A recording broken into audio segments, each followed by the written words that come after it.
Bonjour, bienvenue dans notre émission Emportée par la foule, émission de Dialogue RCF et Pop Finance consacrée à la finance et à l'économie participative, au crowdfunding. Avec Patrick Le Camus de Pop Finance, on revient encore sur la blockchain. Toujours le mot compliqué que personne ne comprend. Qu'est-ce que c'est que la blockchain ? Voilà. Hein, c'est la première question qui arrive systématiquement. Ben, la blockchain, c'est une manière de pouvoir vérifier, enregistrer des transactions grâce à toute une série d'ordinateurs qui sont reliés les uns aux autres à travers la planète et qui vont garantir que le contrat, c'est bien celui-là, pas un autre. Voilà, avec même le mail qui arrive, c'est le bon. Voilà. Aujourd'hui, on a beaucoup d'inquiétudes sur ce qu'on envoie et ce qu'on reçoit. Aujourd'hui, la blockchain permet de sécuriser tout ça. De sécuriser, surtout les contrats.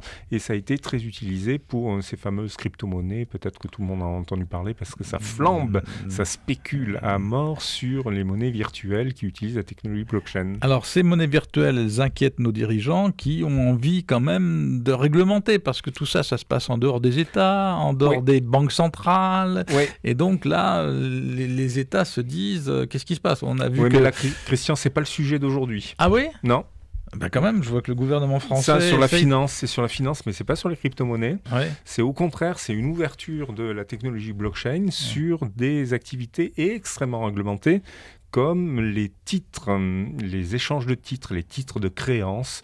Alors dans les titres de créances, il peut y avoir des actions, les titres de créances, mais il s'agit de pouvoir utiliser la technologie, la blockchain, qui est beaucoup plus économique et plus sûre, et en même temps aussi beaucoup plus transparente, pour pouvoir enregistrer et échanger des titres, mais les non cotés, puisque les titres cotés, ceux qui sont en bourse, dépendent de la réglementation européenne et donc pas du gouvernement français.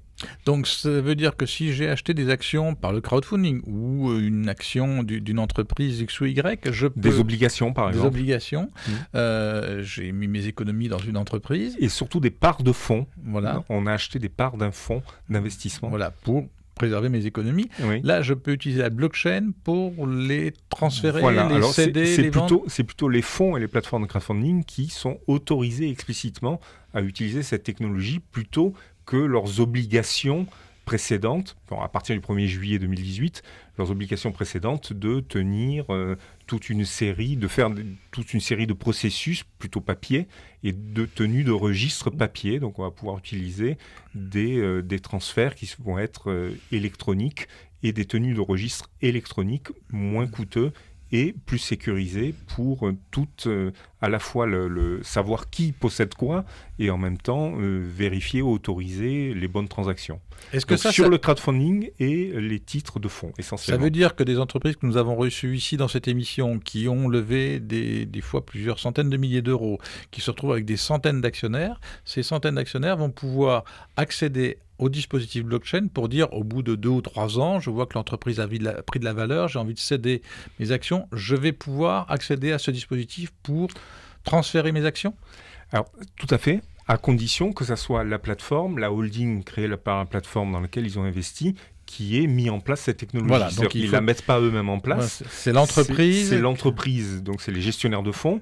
Aujourd'hui, ça peut être des plateformes. On avait déjà eu des explications de Léo Le Mordant, qui tient une plateforme liée à la transition énergétique qui s'appelle Enerfip et qui était intéressé par cette technologie-là. On l'avait reçu lors des 3e rencontres du crowdfunding.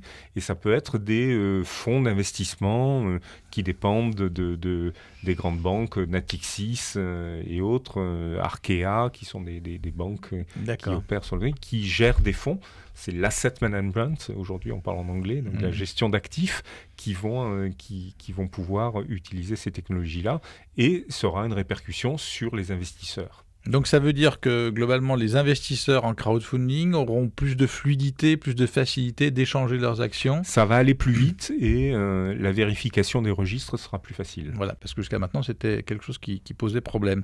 On voit que notre ministre de l'économie, Bruno Le Maire, est tout à fait intéressé à ces dispositifs. Oui, donc c'est une ordonnance, c'est le gouvernement qui la rédige, c'est le système des ordonnances et Bruno Le Maire a déclaré qu'effectivement c'était une technologie prometteuse pour les fintechs et aussi pour... les fintechs, c'est les entreprises technologiques de la finance. De la finance, donc c'est la finance, mais plutôt donc, effectivement à travers des applications, des plateformes.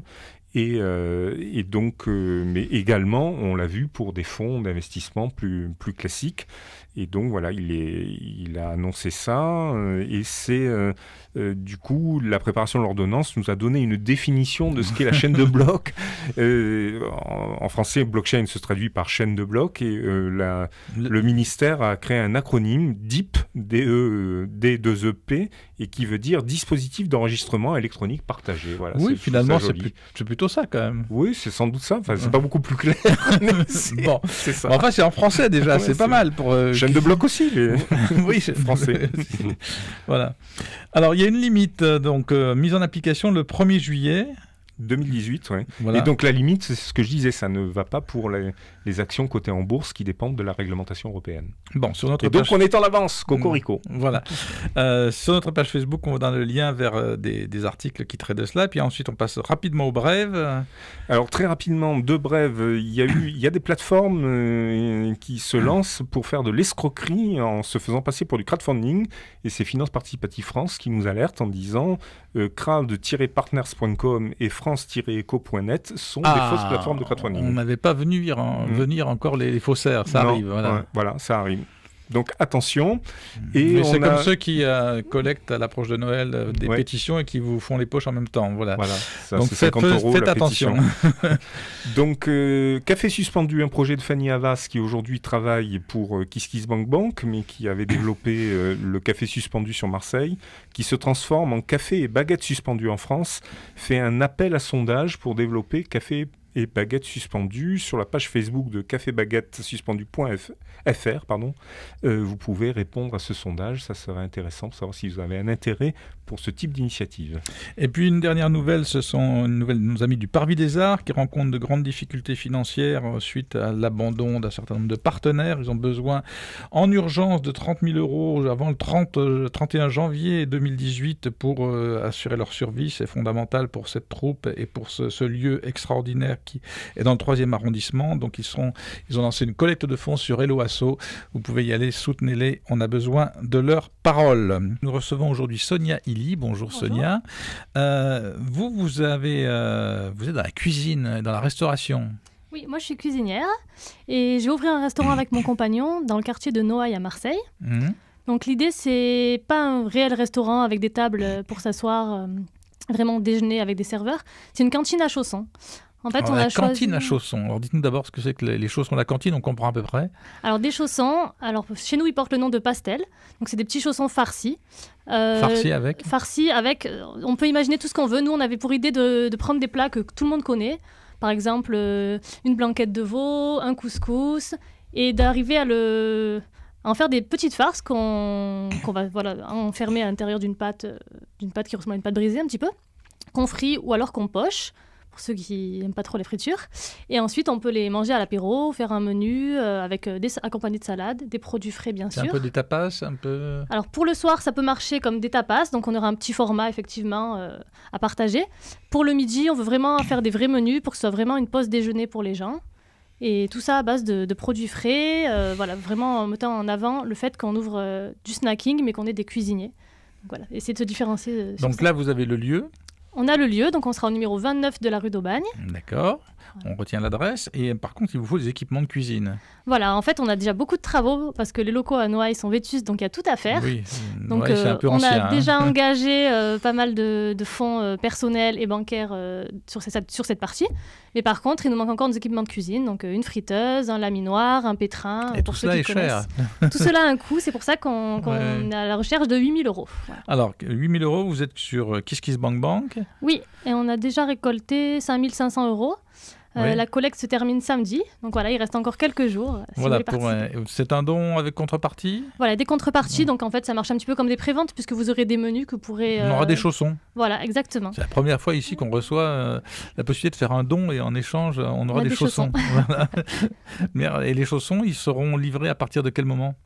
Alors, on compte ouvrir entre le mois de janvier et février.